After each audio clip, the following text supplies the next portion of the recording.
Kemudian ikhwatal Islam, pendapat yang pertama mengatakan tidak boleh umrah berkali-kali dalam satu perjalanan. Mengapa demikian?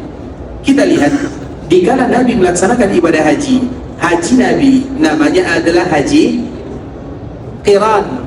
Haji Nabi itu adalah haji qiran, artinya umrah kemudian haji tanpa terputus. Kemudian dikala melaksanakan ibadah haji, Ibunda Aisyah dia menangis karena kebetulan dia sedang berhalangan. Maka apa kata Nabi? Lakukan semua yang dilakukan oleh jemaah haji kecuali jangan tawaf. Sehingga dikala sampai di Mekah, biasanya yang pertama kali dilakukan oleh kaum muslimin adalah tawaf. Aisyah tidak bisa tawaf, artinya dia tidak bisa umrah karena dia sedang berhalangan. Makanya dia tidak umrah. Semua para sahabat Nabi, semuanya tanpa terkecuali, mereka melaksanakan ibadah umrah, semuanya. Kemudian setelah selesai melaksanakan ibadah haji dan Ibunda Aisyah suci, maka dia datang mengadu kepada Nabi, ya Rasulullah, semua orang pulang dengan membawa umrah dan haji, sedangkan saya pulang dengan membawa haji saja. Saya belum umrah karena kemarin dia sedang berhalangan. Bisa dipahami? Kemudian apa kata Nabi? Silahkan kamu pergi ke Tan'im. Maka Tan'im itu disebut dengan Masjid.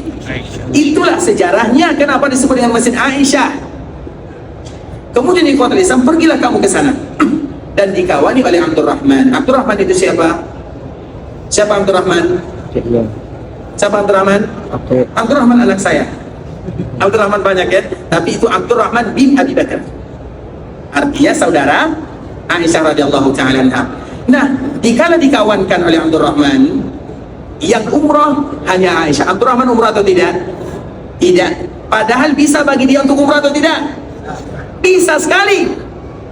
Dan para sahabat yang lainnya tidak ada satupun di antara mereka yang umrah.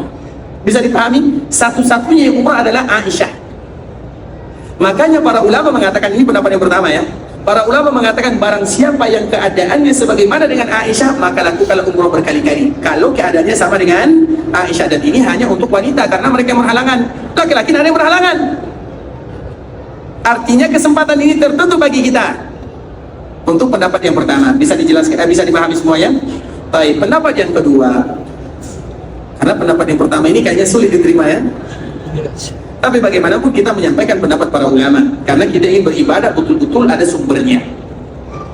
Pendapat yang kedua mengatakan boleh, tidak menjadi masalah, karena Nabi mengatakan al-umratu ila al-umrah, antara satu umrah dengan umrah berikutnya. Sekarang kita umrah, besok kita umrah lagi. Masuk dalam hadis ini. Maka mereka mengatakan silakan, tidak menjadi masalah, tapi mereka memberikan syarat. Itu ada jaraknya. Jaraknya minimal 3 hari, bukan 3 kali sehari. Bisa dipahami? Artinya umrah tunggu dulu 3 hari, baru umrah lagi. Kalau biasanya orang yang berumrah berkali-kali, berapa hari? 3 kali sehari. Umrah untuk ayahnya, ibunya, kakeknya, neneknya, 1 hari itu bisa 5 kali. Makanya kita lihat perkataan para ulama agar kita betul-betul beribadah ala bayyinah. Bisa dipahami? Ada lagi yang lebih ekstrim, artinya yang lebih kuat lagi. Tidaklah umrah kecuali sampai rambutnya tumbuh. Menunggu rambut tumbuh berapa minggu biasanya? 1 minggu ada? Ada atau tidak? Kurang lebih 1 minggu lah. Berarti 1 minggu jaraknya. Nah, perjalanan kita dikala kita berada di Mekah, berapa hari kita berada di Mekah? 5 hari. Belum sampai 1 kali sudah selesai itu. Artinya ikhwatul Islam tidak menjadi masalah. Kalau kita mengambil pendapat yang pertama tidak masalah, mengambil pendapat yang kedua juga tidak menjadi masalah. Hanya saja kita harus tahu aturannya, itu saja.